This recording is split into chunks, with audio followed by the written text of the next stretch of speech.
What's going on, everybody? Welcome back to the channel. Today we're going to be talking about some of the films I've watched recently. Let's get into it.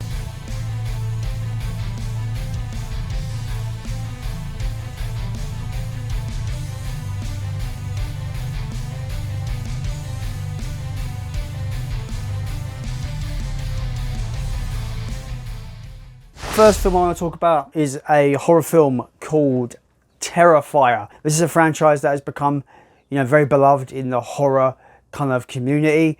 So I remember seeing this very long time ago when it first kind of emerged and became this kind of like almost hidden gem of a horror film back when it came out. And I wanted to revisit it because I wanted to see the sequel. So I gave this a revisit. I felt that this was very much a kind of a style over substance affair. I understand it was made with very minimal budget, about $35,000 I believe. Practical effects are great, it looks great, but however I feel like for me there's got to be something there to carry me through, and there was nothing in terms of substance or story that wanted to carry me through this.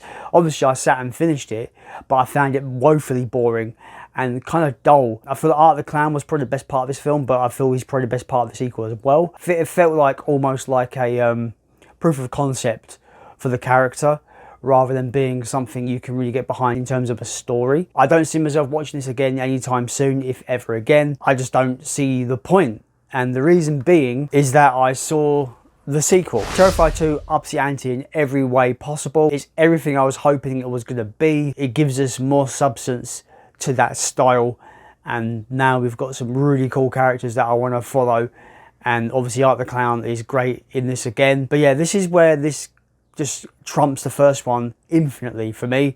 I thought it was fantastic. Characters you love and you want to follow and you want to find out what's going to happen to them. There's some, breadcrumbs for lore about Art the Clown, and maybe there could be somebody out there that can defeat him. Really good. Borderline excellent, to be fair. I thought it was fantastic. The violence in this is gruesome and grotesque. It's so over the top brutal that I kind of found it funny at times. It's one of those kind of things where you can't believe what you're seeing on camera. It's so nasty and horrible, but it has this kind of dark humour element to it. It just makes this movie obsolete, in my opinion. People might find that harsh to believe, harsh to hear, but I go to a film just, for story and characters, and this one doesn't have any of that. He has Art the Clown. He's a character, of course. He's a pretty fun character, but it needed more substance. It didn't deliver that for me.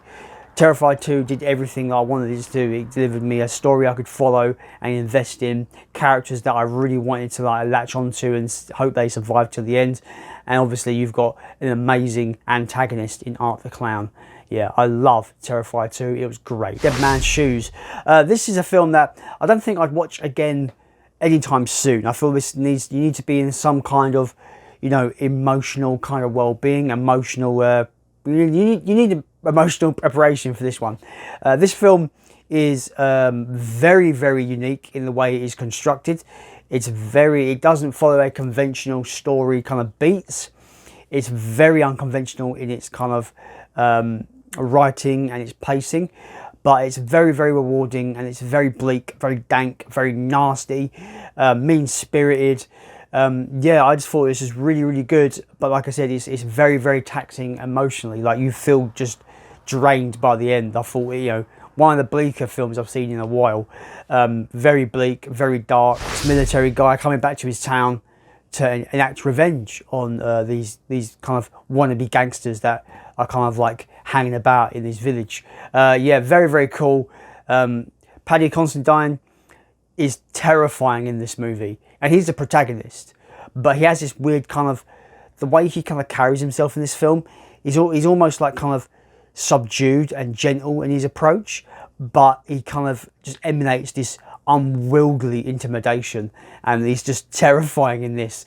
But yeah, I thought this was really good. Really enjoyed it. Definitely recommend for me if you loved kind of, British countryside, kind of just, wannabe gangsters, kind of, dialogue and stuff like that. But it's definitely a revenge film. I highly recommend. It's very much an emotional kind of bleakness that this film has, which is the most impactful for this film. The violence is almost secondary to it. But yeah, Dead Man's Shoes, really enjoyed it. But yeah, really like that one. Next up, we have a very low budget British horror which I have always kind of recommended as much as possible to people that like low budget horror, especially if it's British, because this is one of my favourite low budget British horrors. And that is Wilderness. Wilderness is a really cool, just a fun slasher film about this group of juveniles, you know, sex offenders, murderers. They're only like kids. They must be in their like pre-20s at least. They're very young kids, you know, in this, and it's about them being in this juvenile prison. They get sent out to character building in this exercise. They go to this island and they do a lot of camping and hiking and stuff with their kind of like almost their CO, their like officer that they're with, and they start getting picked off one by one by a invisible person shooting crossbow arrows and sending dogs in to murder these kids. Just a really fun slasher film, really cool. I like the story as well. It's very much a really cool story. Like I said, very low budget, but I think all the characters are unique. They're all kind of got their own personalities, and the gore is pretty on point as well. Really enjoyed this one. If you want low budget horror, and you know, you can pick this up for really cheap, like £2 on eBay. Like it's really cheap DVD. Also, it's one of those movies I want to say is trapped on DVD, especially in the UK. You can't get it on Blu-ray in the UK. There was a German media book Blu-ray release that came out a few years ago, but that is now woefully out of print, and it goes for stupid money. So unless you want to pay like £100 for the German Blu-ray, this is the way to go. The picture looks fine. It looks fine on DVD to me. So yeah, I recommend this DVD. Super cheap, and it's just a really fun slasher film.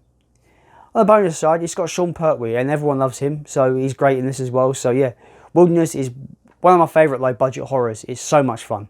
Next up, we have the 4K of Flash Gordon. Now, I had never seen this movie, and I watched this last night for the first time, and I thought it was okay.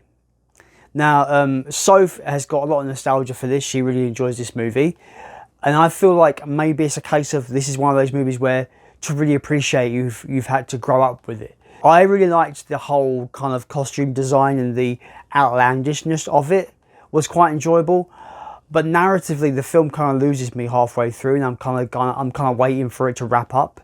At that point, I think it opens really strong. It's really kind of like you're wondering like who this person is, you know, why is he targeting Earth, and like, you know, Flash Gordon's there to try and figure out, you know, why he's captured them and all this kind of stuff, and he's going to try and kill the Earthlings and stuff.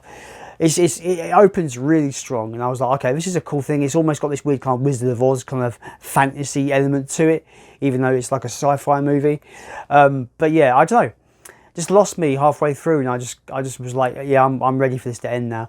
Just don't think it was for me at all, to be honest, which is weird because I do like some campy 80s films, and maybe this one was just too out there for me. But yeah, that's Flash Gordon on 4K. I probably will be trading this thing, so I don't see myself watching this anytime soon. I do have a Momentum DVD release of this, so if I do want to watch it, I'll probably refer back to that DVD, if anything. I will say that the 4K is really good. The picture quality is great. But yeah, that's Flash Gordon. Wasn't for me, but I know that it's got a massive cult following as well, so don't take what I got to say for it. It's just my opinion. But yeah, that's Flash Gordon.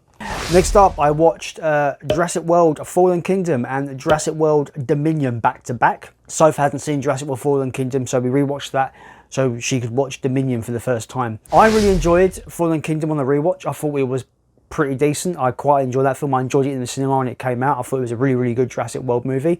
Still pretty decent, really fun. Turns into a horror film at the end. The Indoraptor's scary as hell. Really enjoyed that on the rewatch. Now, Jurassic World Dominion. Bear in mind, I came out of the cinema with that. Came out a couple of years ago, or was it last year? No, 2021, wasn't it? On the rewatch, it is a complete mess. I enjoyed it when it came out as just a silly dinosaur Jurassic World movie.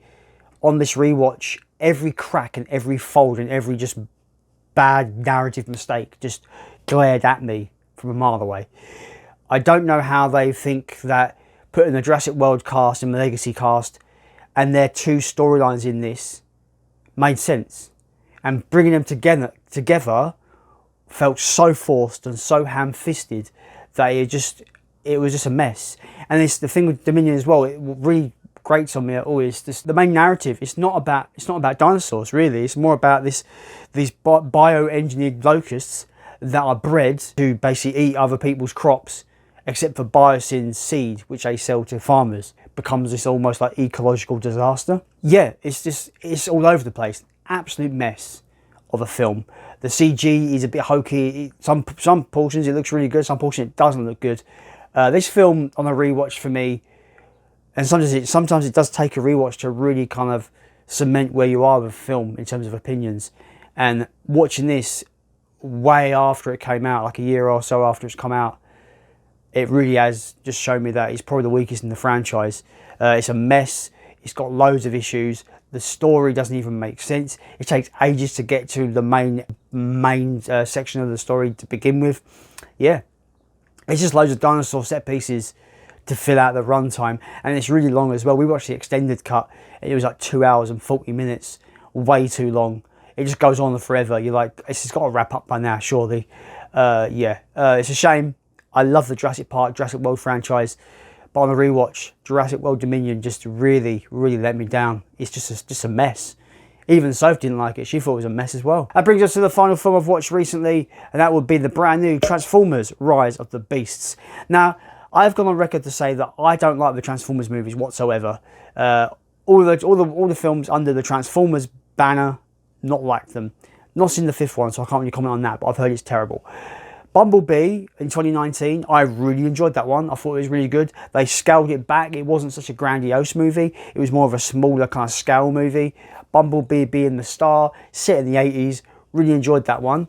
So when they said, oh yeah, we're doing a new Transformers film, it's going to be a sequel to Bumblebee. It's going to be set in the 90s, and we're going to bring the Beast, the Maximals, the Beast machines into it. I was like, I'm up for this. Saw the trailer. Really good trailer, really set the tone for me. I was like, I'm up for this, it looks fun. And that's all I expected this to be. Fun, robot action. And I'll tell you what, this delivered for me. I really enjoyed this one. I thought it was fun. It's not very deep story-wise. It's very much a typical Hollywood overused MacGuffin storyline. We got to get this key or this bad thing will happen. That's literally the story for this one. But I feel like this film is filled with such fun action and really likeable characters that I was able to push that story element aside and just have fun. Go and see this on a massive screen in your cinema, and I think you'd have a good time with it. I really enjoyed it. I thought it was fun, bombastic, over-the-top action with robots, and sometimes that's all I want, is dumb action with robots. And I think the new Transformers movie just delivers that. Just exactly that, to be honest. And I feel sometimes you don't need a deep, meaningful story to have fun with a movie. And yeah, the new Transformers movie really surprised me by how it's exactly that. It's dumb, bombastic robot action. The story is wafer thin, but it's only there just to be a means for the robot action. And that's all I want, guys. That's all I want. So yeah, really enjoyed that one. And that is it. That's what I've watched recently. I've probably watched other stuff that I can't remember watching, but I digress. If you've seen these movies that I've watched, let me know your opinions down below for each of these movies and what you think about them. As always, guys, I'll see you next time, I suppose. Bye.